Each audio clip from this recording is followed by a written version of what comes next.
ఈరోజు గౌరవ Telangana high court division bench ముందుకు రాబోతున్న గ్రూప్ 1 2024 రిజర్వేషన్ కేసు, అదేవిధంగా జీవో నెంబర్ 29 కేసు. సో ఇది రిజర్వేషన్ అంటే మనకి దివ్యాంగుల రిజర్వేషన్ సంబంధించిన కేసు. సో దాంతోపాటు జీవో 29 కూడా వీళ్ళు సవాల్ చేస్తున్నారు. సో ఇది డివిజన్ బెంచ్ ముందుకైతే ఈరోజు రాబోతుంది. సో ఒకసారి మనం ఈ కేసు ఒక పూర్తి వివరాలు తెలుసుకునేందుకు ప్రయత్నిద్దాం. సో ఓవరాల్గా చూసుకుంటే గత 2 నెలల నుంచి కూడా గ్రూప్ 1 మీద దాదాపు 14 నుంచి 16 కేసెస్ ఫైల్ కావడం జరిగింది.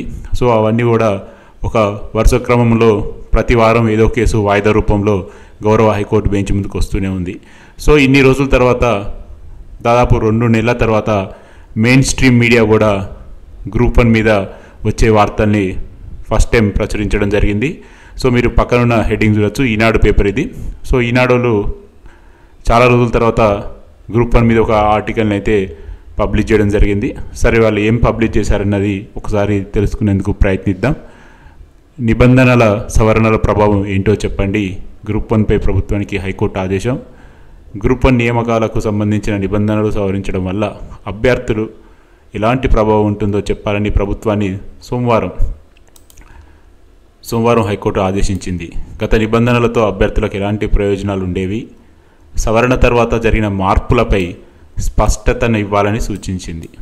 దివ్యాంగుల రిజర్వేషన్లకు సంబంధించిన నిబంధనలను సవరిస్తూ 2018-2019లో జారీ చేసిన 10వ నెంబర్ 96 జీవోలతో పాటు ఈ ఏడాది జారీ చేసిన జీవో నెంబర్ 29ను సవాల్ చేస్తూ నల్గొండకు చెందిన 2 వ్యక్తులు హైకోర్టులో పిటిషన్ వేశారని, దీనిపై డివిజన్ బెంచ్ ధర్మాసనం విచారణ చేపట్టిందని, పిటిషనర్ తరపున న్యాయవాదులు వాదన వినిపిస్తున్నారని, గత నిబంధనల ప్రకారం సమాంతర రిజర్వేషన్లు అమలు చేయాలని, 1:50 నిష్పత్తిలో ప్రిలిమ్స్ నుంచి మెయిన్కి పిలవాలని కోరారు.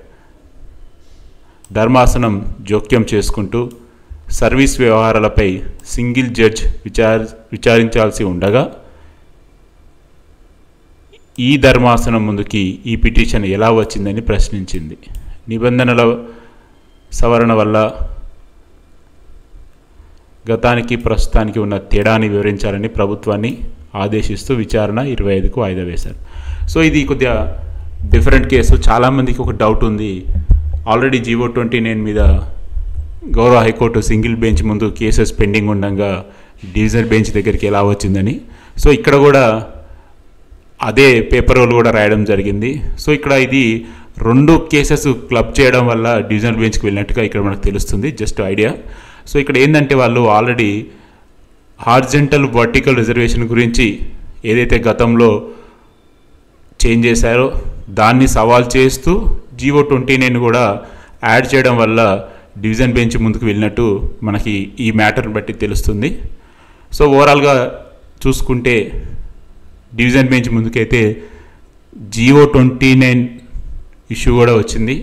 మరి ఇవాళ తెలుస్తుంది ఇది డివిజన్ బెంచ్లోనే ఉంటుందా ఈ కేసు, లేకపోతే ఈ కేసును కూడా సింగిల్ బెంచ్ జడ్జి గారికి ట్రాన్స్ఫర్ చేస్తారా అన్నది ఇవాళ తెలిసే అవకాశం ఉంది. సో మనం చూద్దాం ఒకసారి డీటెయిల్స్లో కూడా. ఇది మనకి ఇవాళ కోర్ట్ నెంబర్ 2 ఐటెం నెంబర్ 90గా ఇవాళ గౌరవ హైకోర్టు బెంచ్ ముందుకు రాబోతుంది. సో చూద్దాం మరి ఇవాళ ఏం జరుగుతుంది ఏందనేది. ఈ కేసు హియరింగ్ అయిపోయిన తర్వాత దీని మీద మనం లైవ్లో ఒక డిస్కషన్ చేద్దాం, ఏం జరిగింది ఏంటిది అనేది. సో ఇది ఫ్రెండ్స్ ప్రస్తుతానికి ఉన్న అప్డేట్స్. మరికొన్ని ముఖ్యమైన అప్డేట్స్